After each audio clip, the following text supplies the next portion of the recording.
I stayed in a haunted house in Warwick, and I swear it was evil. When I was pregnant, me and my kid's father stayed at his cousin's house for about a month before we moved into our apartment. It's an old farmhouse in a newly developed area of Warwick, Rhode Island. There are farms and woods in one direction, and a small town on the other. We were told when we moved in that the house had been built in the mid-1800s, which to me was super interesting until my kid's father remarked at how the stairs seemed awfully dark and creepy for the middle of the day, and when I looked, he was right. It gave off such a sinister vibe. We slept in the living room, and at night could see through the kitchen, and it was as if the stairs became a dark, uncomfortable void. When we brought this up to Brian's cousin and his wife, they proceeded to laugh and tell us stories of people being pushed down the stairs. I don't think they believed in ghosts, and the husband was an abusive drunk and drug addict, so they had enough problems, clearly. That house was chaotic. The husband and wife were clearly having serious issues, emotionally and financially. They had a 6-year-old son who was afraid to sleep upstairs by himself because the shadows scared him. After being in the house alone a couple of times and seeing genuine human figures out of the corner of my eye. Or even better, black dots on the floor with what looked like long, spindly legs running, but when you'd look at them straight on, would disappear. A few times, I would see a figure out of the corner of my eye, look and see one of the family members who I hadn't heard come in. I think that freaked me out the most, because how can you explain to yourself seeing a person, and sometimes nothing being there, but other times you expect it to disappear, but would in fact be a person standing there this time?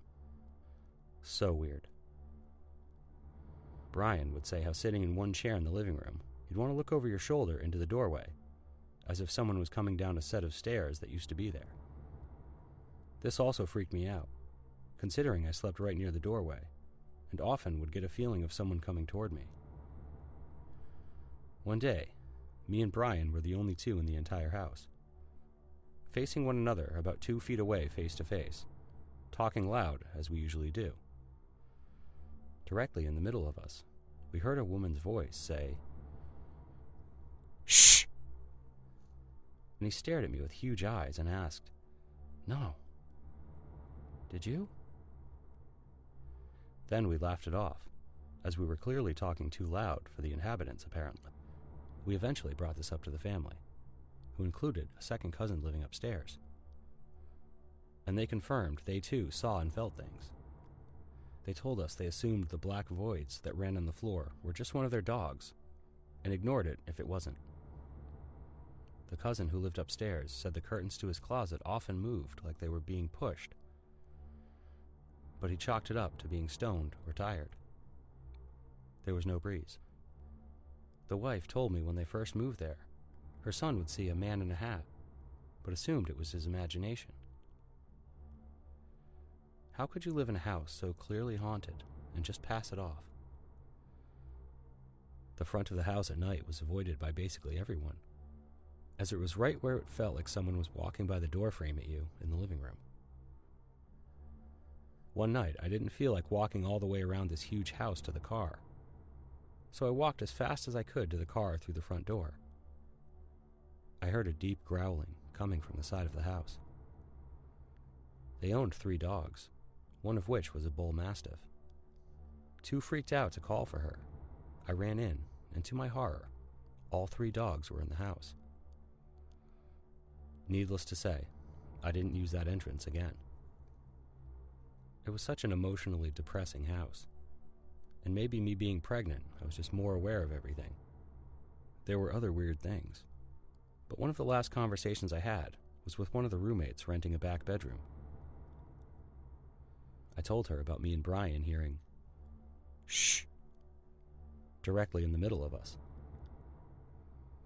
She explained she hears the same exact thing in the hallway, if she and her son were getting loud, but was sure it was the owner's young son sneaking into the hallway.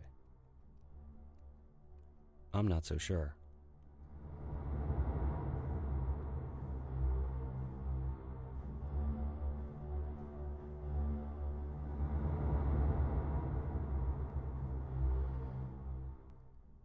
Growing up, I was an outdoorsy kid in the woods of northern Rhode Island.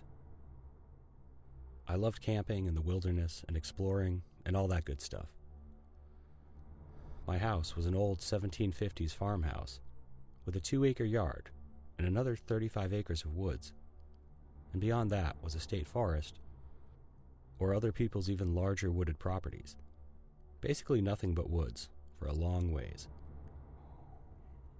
So one winter, my friend and I decided we're going to go camping.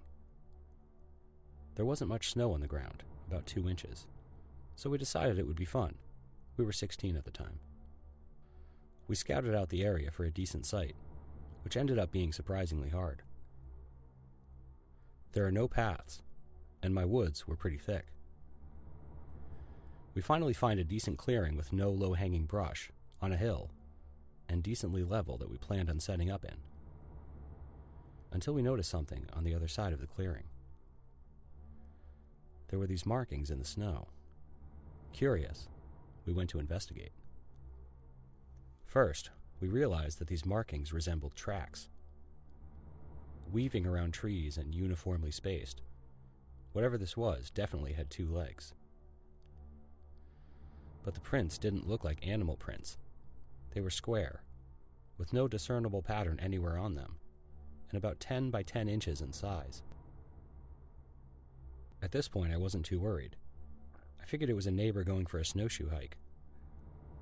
Thought it was a little strange that it was just one person, and they were so far from a path.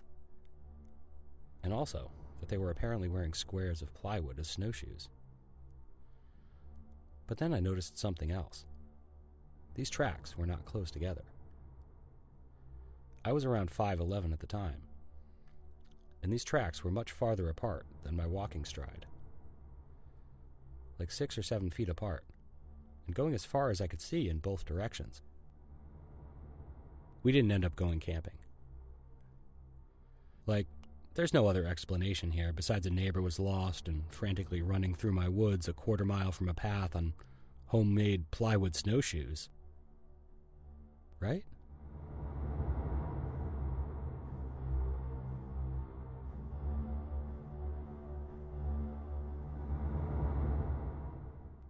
I worked in a Dunkin' Donuts, where I experienced things I couldn't explain.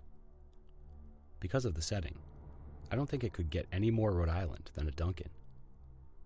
Anyway, this is out in Scituate, which the locals will tell you is full of plenty of ghost stories. It's an old town. This is the Dunkin' on the corner of 101 and Route 6. Supposedly crossroads can attract energies, or so my mother had said. We have an archetypal woman in white ghost who is seen walking along the side of the highway. Hell, a few locals think there's a Bigfoot in the reservoir land. And the house The Conjuring was inspired by is one town over. But I digress. I used to work the night shift, and I tended to work with one of 2 other women. Both of them were a bit more attuned with psychic energies than the average Jane. Also, I should note that this occurrence happened after we had locked the dining room, and we were only serving via the drive-thru. So it's just myself and one other person in the building. I was working with a single mom who I'll call Alice. Alice is tiny and feisty and an amazing mom. She actually lived within view of the Dunkin' at the time, which was the main reason she took up the night shift there for some extra income. If her kids ever needed her, she was right there. Alice was also Wiccan, and one of the more psychic ladies I mentioned. She had had her fair share of ghost stories, and said she had actually seen the local woman in white. It was an hour or so until we were closed. Alice and I had locked the dining room for the night, and were doing our nightly closing work. I was cleaning out the donut display. She was doing something in the back room. Sometimes the intercom for the drive-thru that our headsets are connected to would lock unopen. Basically, the intercom would stay on as if a car had rolled up. Usually, when the next car came through and the weight sensor was activated, it would correct itself when they pulled up to pay. But since it was late at night, by this point the customers were few and far between. The intercom had been locked on open for a while. It was a warm spring night, and the background noise of peep toads and crickets in the woods was a welcome distraction from the shitty Dunkin radio station we had to listen to and couldn't turn off. But at one point, faintly, I began to hear voices through the intercom. I assume a car had rolled up and customers were talking amongst themselves in their vehicle, so I go to check the camera we have that's directly connected to the intercom. No car. I'm kind of puzzled, but haven't mentioned anything to Alice. Before I can, she comes out from the back and says, "Are you hearing this?" in a very definitive way.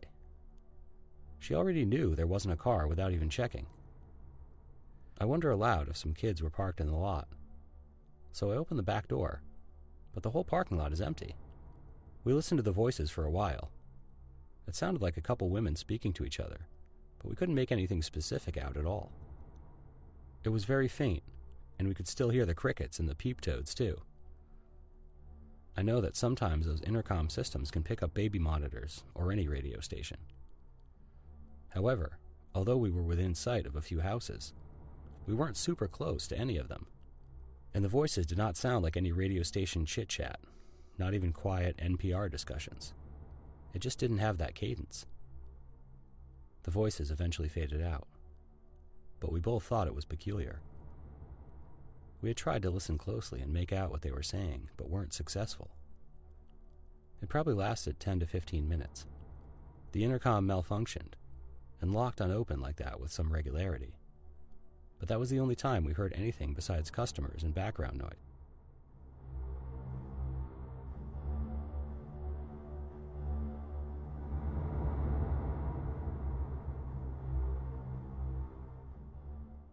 When I lived in Providence, Rhode Island, the tiny little studio apartment I had was part of a huge mansion converted to an apartment complex. It was originally built in the 1700s. It had slave quarters too, which was awesome historically, but hugely sad as well. In my apartment, there was a pre-made loft built, but I essentially lived under it. I had a futon against the wall, with a long modern shelf above it. And on the wall above the edge of the futon and end table, I had one of those picture frames that was like 8 frames all connected.